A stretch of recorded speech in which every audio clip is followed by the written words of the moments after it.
Welcome back to another UCL Fantasy video. This will be a hybrid best wildcard slash limitless team video because it's very easy to afford this 50-man squad, and as a result I've merged the two chips together to form the best ultimate team for Matchday 13. So if you're not enjoying this video, smash the like button and subscribe to the channel. Check all the links in the description below for the Patreon, channel memberships, Discord server, and the UCL Fantasy League. Thank you very much for your support throughout the entire season, not just for UCL Fantasy, but also for FPL. Keep your eye out for the deadline stream on Saturday before the Champions League final as usual, and there'll be the team selection video headed into the final talking about my 5 transfers that I'm proposing to optimize my squad and end this season on a high. But let's get straight into this best limitless slash wildcard team video, starting with the goalkeepers. This will be the easiest part of this team to choose because we know who the 2 starting goalkeepers will be for the respective finalists. Yes, there could be the odd chance that Handanovic comes in for Onana, but I don't think that's ever going to happen. And then you've got Ortega coming in for Ederson, which has happened a few times in the last few Premier League games after Man City have wrapped up the title. And also in the FA Cup, Ortega started every single game and only conceded 1 goal in that competition, which was a penalty, which was also quite controversial as well. But I would just go for Onana over Ederson if you're looking to choose one over the other in your starting 11. That's the only dilemma you really have. You might back Man City a little bit more to win the game, but you could always go for Onana and then go for 3 or 4 Man City defenders if you back Man City to win, just because Onana has the highest ceiling, he makes more saves, and it could also be a case of both teams scoring, and then it really comes down to those save points, and Onana has that in abundance most of the time, and you would expect them to be the busier goalkeeper of the two. Now, if you really are set on Man City winning it, and you just see nothing, no chance at all of Inter Milan keeping a clean sheet or winning the game, and you think Man City will keep the clean sheet themselves, then you can go for Ederson. But I genuinely would go for Onana. And just to give a bit of context about these 2 goalkeepers, Onana has the most clean sheets in this season's Champions League with 8, whilst Ederson has the second most with 6. And Onana's only conceded in 1 Champions League knockout game so far this season, and that was against Benfica in a 3-3 draw in the second leg. But Inter Milan still went through in every other game, round of 16 both legs, quarter-final first leg, and both semi-finals. Inter Milan haven't conceded a single goal, and the only defeat was against Bayern Munich in the group stages. And remember, Inter Milan also had Barcelona in that phase of the competition too, whilst Ederson has a pretty good record as well. He's actually got the least goals conceded per game with 0.4, whilst Onana is double that, but still very impressive at 0.8. But having said all of that, I would go for Onana over Ederson. Let me know your thoughts down in the comment section below. While the goalkeepers were quite easy to sort out, the defenders and midfield is where all the complications lie, in my opinion, and we have some notable absentees such as Darmian, who has come into a league of his own in the knockout stages. You've got Denzel Dumfries, and a few other names here and there like Nathan Ake, who could get a start as well, and also some other Man City defenders. But I would go for this back 5. John Stones has been exceptional in this inverted right-back role, and he can drift into the midfield, very composed on the ball, and I think that has been the game-changing decision for Man City, who at one point looked like they could win no trophies whatsoever this season. Now they're on course for a historic treble with the FA Cup and the Premier League already in the bag, and I think John Stones is a really key part to that success. And as for Ruben Dias, he is probably the best Man City defender, not just overall, but also in UCL Fantasy because of the ball recovery points. He's been very consistent in that regard, and I think he is the one to go for. If you had to pick one Man City defender, he is the one I would highlight. As for DiMarco, the same can be said for him, but for Inter Milan, he's got 5 Champions League assists this season, which is joint second with Vinicius Jr. and only behind Kevin De Bruyne. So DiMarco's been absolutely fantastic. You could argue he is the best Inter Milan asset, period. It's between him, Lautaro Martinez, and a few other names here and there, but he certainly is right up there, and Onana is probably the other standout from the Inter Milan ranks. As for the other 2 defenders, Akanji has been starting pretty much every single game. He's been pretty solid, and even at left back he can do a job. So I would go for him. Another one that's decent for ball recoveries, and because Nathan Ake has been injured for the last month or so, I think Akanji has a better chance of starting in the Champions League final. But remember, we do get the lineups, and you can change your team up until kickoff. So if you see that Akanji isn't starting, you can go for someone else instead, like Nathan Ake or Darmian if you're backing into Milan a little bit more. And the final defender is Bastoni with 73 Champions League fantasy points this season, which is the most of any defender, and he's always getting at least 4 points or more, so he's very consistent. And because this team is very affordable, you should be fine and you don't need to worry about some cheap alternatives. If you somehow don't have enough money or finances for this 50-man squad, then go for Darmian instead of Bastoni, and you should be completely fine, and budget should be no issue whatsoever. So those are the 5 defenders I've gone for, and the entire back line, and it's just really a question of which defenders do you start, and that's all down to what you predict for the final. If you back into Milan, then go for DiMarco, Bastoni, and then maybe one Man City defender. You could even make a case of going for 4 defenders in your starting 11, but in this case, it's going to be really close between having 4 defenders or 5 midfielders, but genuinely, that's something we're going to clarify at the very end once we've shown the entire 50-man squad, but it's completely down to you and your predictions.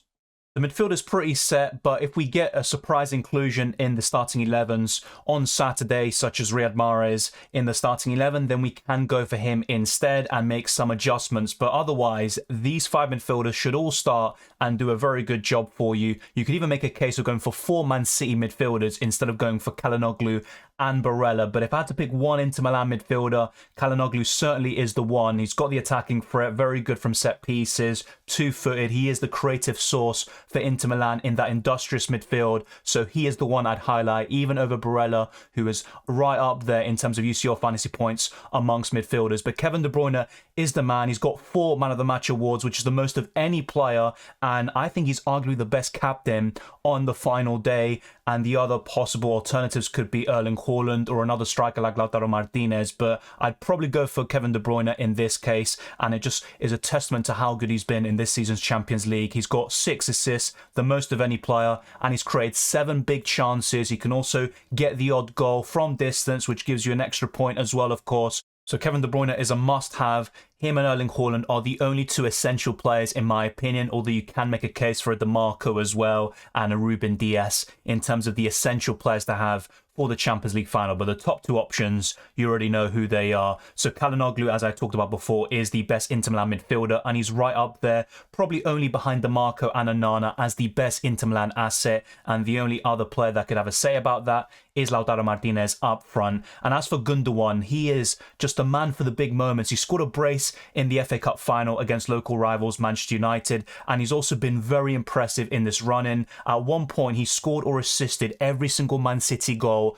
up until the Real Madrid second leg when they won 4-0 and Gundogan didn't get a single goal contribution. But heading into that first leg, he was just scoring and assisting every single goal in the Premier League and also in the Champions League. He scored that terrific goal against Everton and also scored a brace in the end. He is just so clutch. Last year, he scored a brace against Aston Villa to mount a comeback and win the Premier League title. And the year before that, when Man City was struggling, he won on a 3 or 4 month purple patch where he was just scoring or assisting every single game, it seemed like. And he was the key reason why they went through that winter period and came out on top against Liverpool. So Gundogan, I think, is the man for the big moments. He could even be a captaincy option because of that. Generally, he's not a fantastic UCL fantasy option, but because it's a Champions League final, we don't have that many alternatives in the midfield anyway. I think Gundogan is definitely worth a punt, and he could do an extremely good job once again in yet another Champions League final and also another final overall. As for Bernardo Silva, he's done very well in certain games like Bayern Munich at home and Real Madrid at home, so he could be another one for the big game that delivers big time, and generally is a very good UCL fantasy asset in years gone by. This season, a lot of blanks, but when he does deliver, he delivers big time with double-digit returns. So Bernardo Silva is yet another one that I'd highly recommend. But once again, if we get Riyad Mahrez in the starting 11, even alongside Bernardo Silva and Gundogan, I probably would favour Mahrez over Bernardo Silva, but that's a very close call in my opinion. And the last midfielder is Barella, who's done very well in this season's Champions League. And a few other Inter Milan midfielders to consider include Mkhitaryan, but he's got some issues as well. But I think Barella and Calhanoglu are the 2 standouts in this position, with Calhanoglu being first and Barella second. Erling Haaland and Lautaro Martinez are 2 standouts in the forward position. It's just a question of that third striker. Do you go for Alvarez, who can come off the bench and make the difference? He's got so much quality and he deserves to be starting more games for Man City. Then you've got Lukaku, who's been fantastic in Serie A, but hasn't got enough minutes in the Champions League this season. And Edin Dzeko, who was the hero in the first leg against AC Milan, putting them ahead and setting the tone for that semi-final. And I'm currently leaning towards Lukaku because of his form in all competitions. And we've also got a lot of Man City players in other positions, particularly the midfield and defence. And Erling Haaland is actually second in terms of UCL Fantasy points, only behind Bastoni, which sounds completely crazy. And Erling Haaland has a goal every 63 minutes in this season's Champions League so far. He's got more goals than appearances in this competition, but he has blanked in all 5 semi-finals/finals that he's featured for Man City this season. So the Community Shield against Liverpool, both semi-finals against Real Madrid, the FA Cup semi-final against Sheffield United, as well as the final against Manchester United. But I think he'll be 6th time lucky here against Inter Milan and deliver on Saturday. He also has 12 Champions League goals, which is the most of any player this season, with an XG of 10.30. He's missed 9 big chances and he averages 4 shots per game, with 2.5 of them being on target. And as for the other 2 strikers, Lautaro Martinez has been exceptional since his man of the match performance against Benfica in the 3-3 draw, the second leg of the quarterfinals. He has registered 11 goals and 4 assists in 13 games. So he is on a really good run at the moment in all competitions. He scored a brace against Fiorentina in the Coppa d'Italia final. Fiorentina took the lead in just a few minutes through Nico Gonzalez, and then Inter Milan got back in it, secured the trophy because of Lautaro Martinez scoring that brace. He is very, very important to them, and he is probably the X factor for them up front. If he is switched on, he could cause Man City problems and he could win Inter Milan that Champions League final. So he has been fantastic. The same can also be said for Lukaku, who has been on a really good run, not just for a few games, but we're talking about a month or so at this point. So since his 95th minute equaliser against Juventus in the semi-finals of the Coppa Italia, he actually scored 9 and assisted 6 times in just 16 games. And also in terms of the Champions League, he isn't getting starts in that competition, but in Serie A and Coppa Italia, when he has been starting, he has been delivering non-stop with both goals and assists. So that's a really good striker partnership with Lautaro Martinez and Lukaku. Edin Dzeko's done a very good job in the Champions League as well. It would not surprise me if Lukaku was in the starting 11 as a bit of a surprise package against Man City, because it was Edin Dzeko starting all the Champions League games. That could change heading into this final to give Inter Milan a different dimension up front. So these are the 3 forwards I'd go for. Let me know if you disagree. You could go for Alvarez or Edin Dzeko, as I mentioned before, but Erling Haaland and Lautaro Martinez are the 2 best strikers, and there's no shadow of a doubt about that. And the same can be said for the captaincy, which is the last thing to really settle on with this team. For me, it's between Kevin De Bruyne and Erling Haaland. I'm backing Man City to win the Champions League final. I think they will secure a historic treble, and I'm currently leaning towards Kevin De Bruyne, but it's a very close call, and even defenders could be a really good shout, but it wouldn't surprise me if both teams scored in this game, and that's why I'd opt for 3 defenders. So the way I would structure the starting 11 is Onana in goal. I would go for 3 defenders in DeMarco, Ruben Dias, and probably John Stones, but it's a really tough one between him and Akanji. Then we would go for a midfield 5 potentially of Kevin De Bruyne, Çalhanoğlu, Gundogan, Bernardo Silva, and Barella. And up front, I would go for Erling Haaland and Lautaro Martinez. But if Lukaku is starting, I probably would start him over Bernardo Silva or Barella. That's the way I would structure this team, and Kevin De Bruyne would be the captain.